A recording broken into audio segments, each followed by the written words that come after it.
Okay, let's just jump right in, shall we? We're going to tackle a huge idea today, one that might just flip your whole understanding of theology on its head. Here's the question. What if? What if that epic, world-ending finale we call Judgment Day isn't something we're waiting for? What if it's already happened? So when I say the words Judgment Day, what immediately pops into your mind? Go on, just for a second. Is it a picture? A sound? What does it feel like? I'm willing to bet for most of us, it's something straight out of a Hollywood movie, right? Fiery skies, global chaos, the whole shebang. It's this huge, dramatic end to everything we know. And honestly, it's a concept that's been freaking people out for centuries, fueling all kinds of art and stories. Okay, but here's where we take a massive left turn. What if that entire blockbuster vision is just wrong? What if the Bible's real final judgment wasn't about the end of the world at all, but was actually the absolute climax of God's plan, an event that already happened 2,000 years ago at the cross? Now, you're probably thinking, where is this coming from? Well, according to the material we're looking at, the key to this whole idea is hiding in plain sight. It's in one single powerful verse from the book of Revelation, the book that's famous for all that wild end times imagery. We're going to zoom in on chapter 11, verse 18, and really unpack what's going on there. And here it is, this one verse. According to this interpretation, this single passage lays out the entire blueprint for Judgment Day. And yeah, it sounds totally epic because it is. But the big twist here isn't what happens, it's when. Let's dive in and break this thing down piece by piece. All right, so let's get into the nitty-gritty. We're going to treat this verse like a puzzle, looking at each little phrase one by one. And our goal is to see if these pieces, when you put them together, don't show us a scary apocalypse in the future, but an incredible victory in the past. So here's the plan. This verse gives us 6 key phrases that basically define Judgment Day. We're going to walk through each one and see how this interpretation ties every single one of them directly to what happened at the cross. Okay, first up, the nations were angry. So who's angry? And more importantly, why are they so mad? This is where it gets really interesting. The argument is that this isn't the rage of someone who's winning. No, this is the sound of total, absolute defeat. It's the sound of the corrupt systems of the world, both earthly and spiritual, realizing at the cross that the game was over. They'd been played. Their fury came from that sinking, horrifying realization that by crucifying Jesus, they had literally engineered their own destruction. And this idea isn't pulled out of thin air. It actually connects way back to Psalm 2, which predicted this exact thing. The kings of the earth raging against God's anointed one. And where do we see that play out perfectly? At the crucifixion. You had the religious leaders and the Roman government all teaming up for one reason, to get rid of Jesus. They were so busy raging, they had no idea they were walking right into the track God had set for them. Okay, so the nations are angry. What's next? Thy wrath is come. Now, the wrath of God is a pretty heavy concept, right? But notice the language here. It doesn't say will come, it says is come. Present tense. That's a huge clue. And to understand that, we got to look at the original Greek. The word used for time here is kairos.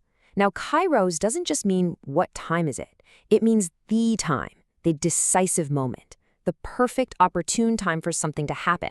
So the verse isn't just saying wrath will show up eventually. It's screaming, this is it. The climax of judgment has arrived. So you've got this incredible contrast. On one side, you have the wrath of the nations, blind, pointless, self-destructive rage. But on the other side, you have God's wrath, which in this view is laser-focused and full of purpose. It's the exact point where perfect justice and infinite mercy collide. And right there at the cross, Jesus just absorbs it all. He takes the full hit for all of humanity's junk and turns it into pure grace. It's an amazing picture. Okay, let's keep building this case. The next piece of the puzzle is the time of the dead, that they should be judged. Now, this is one of those things we almost always think of as happening way off in the future. But the source material points to something pretty mind-blowing in the Gospels that suggests it actually started right then and there, at the cross. Yeah, check this out. It's this absolutely wild scene in the Gospel of Matthew. It says that when Jesus died and rose again, tombs literally broke open, and saints who had been dead for ages got up, walked out, and were seen all over Jerusalem. Can you imagine? The argument here is that this is literal, tangible proof. The resurrection of the dead wasn't just a promise for the future, it kicked off the moment Jesus defeated death. His victory literally reached back in time. So if the dead were judged, then what about the flip side? What about the reward? The verse says it was also time to reward the prophets, the saints, basically everyone who trusted God. But we're not talking about a pot of gold here. The reward was something so much bigger. It was vindication. Think about it. For hundreds of years, the prophets had been talking about this coming Messiah. And then, boom, at the cross, everything they ever said was proven 100% true. Every single person who had lived their life trusting God's promise was finally, publicly shown to be right. That's the ultimate reward, seeing it all come true. And that brings us to the last piece of the verse, the one that sounds the most like our classic idea of Judgment Day, and shouldest destroy them which destroy the earth. But you guessed it, the original Greek has a clever little trick up its sleeve. The word here is diaphthero, and it has this cool double meaning. It can mean to destroy, but its primary meaning is to corrupt or to ruin. So you have this amazing play on words. God will destroy the ones who corrupt. The punishment fits the crime perfectly. And we're not just talking about polluting rivers, we're talking about the deep spiritual corruption that messes up humanity. And that fits perfectly with what the New Testament says Jesus' whole mission was about. Right? 1 John says he came to destroy the works of the devil.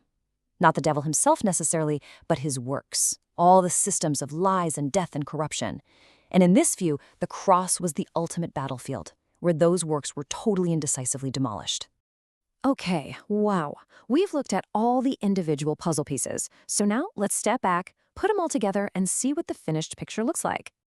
So the story goes something like this. You have centuries of promises about a great day of reckoning, and then suddenly, at the cross, it all converges in one explosive moment. The nations rage, God's justice lands squarely on sin, the dead are judged, the faithful are vindicated, and the powers of corruption and destruction are dealt a mortal wound. That one event, the cross, kicks off an entirely new reality for everyone. So look, we've just walked through a pretty radical way of reading this verse. But this isn't just some fun mental gymnastics, you know? The idea that Judgment Day is a finished work, well, that changes things profoundly. So let's talk about why this actually matters to us today. And so I want to leave you with this final question to chew on. If the final judgment isn't some terrifying horror movie we're all hurtling towards, but is instead a finished work, a victory that was won for us 2,000 years ago, how does that change the story you're living in right now? It could shift everything, from living in fear of the future to living with confidence in a victory that's already been won.